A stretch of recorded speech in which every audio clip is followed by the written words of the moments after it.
एक मध्यम वर्गीय परिवार के एक लड़के ने 10वीं की परीक्षा में 90% अंक प्राप्त किए। पिता ने मार्कशीट देखकर खुशी खुशी अपनी बीवी से कहा कि बना लीजिए मीठा दलिया, स्कूल की परीक्षा में आपके लाडले ने 90% अंक मिले हैं।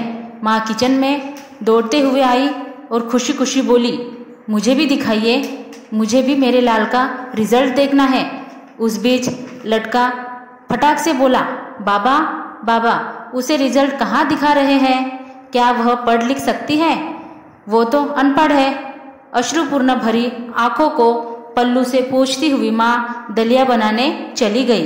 ये सब पिता ने देखा और कहा, हाँ बेटा, तूने बिल्कुल सही कहा। जब हमारी शादी हुई तो 3 महीने के अंदर ही तुम्हारी माँ गर्भवती हो गई।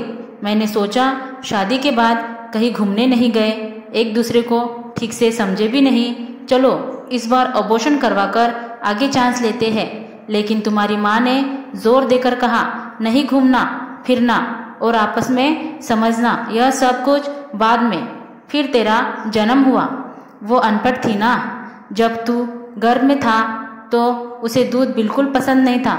उसने तुझे स्वस्थ बनाने के लिए हर दिन 9 महीने तक दूध पिलाया, क्योंकि वो अनपढ़ थी ना। तुझे सुबह 7 बजे स्कूल जाना रहता था, इसलिए सुबह 5 बजे उठकर तेरा मनपसंद नाश्ता और डिब्बा बनाती थी, क्योंकि वो अनपढ़ थी ना। जब तुम रात में पढ़ते पढ़ते सो जाते थे तो वह आकर तुम्हारी कॉपी और किताबें बस्ते में भरकर तुम्हें बिस्तर पर सुलाती थी और उसके बाद ही सोती थी, और रात में बार बार जागकर तुम्हें ओढ़नी से ढकती थी, क्योंकि वो अनपढ़ थी ना। बचपन में तुम ज्यादातर समय बीमार रहते थे, तब वो रात रात भर जागकर भी सुबह जल्दी उठती थी और काम पर लग जाती थी, क्योंकि बेटा वो अनपढ़ थी ना। तुम्हारे लिए ब्रांडेड कपड़े लाने के लिए मेरे पीछे पड़ती और खुद सालों तक एक ही साड़ी पर रहती थी, क्योंकि वो अनपढ़ थी ना। ये सब सुनकर लड़का रोते रोते अपनी माँ से लिपटकर बोलता है, माँ, मुझे तो कागज पर 90% अंक मिले हैं, लेकिन आप मेरे जीवन को 100% बनाने वाली पहली शिक्षक हो।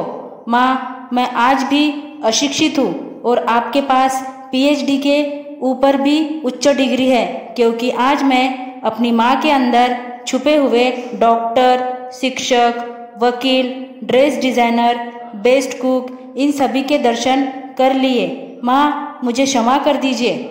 बेटा, जो आपकी नज़र में पढ़े लिखे लोग हैं ना, वो सब पहले अपना स्वार्थ और मतलब देखते हैं, लेकिन आपकी माँ ने आज तक कभी नहीं देखा, क्योंकि अनपढ़ है ना वो खाना बनाकर और हमें परोसकर कभी कभी खुद खाना ही भूल जाती है। इसलिए मैं गर्व से कहता हूँ, तुम्हारी माँ अनपढ़ है।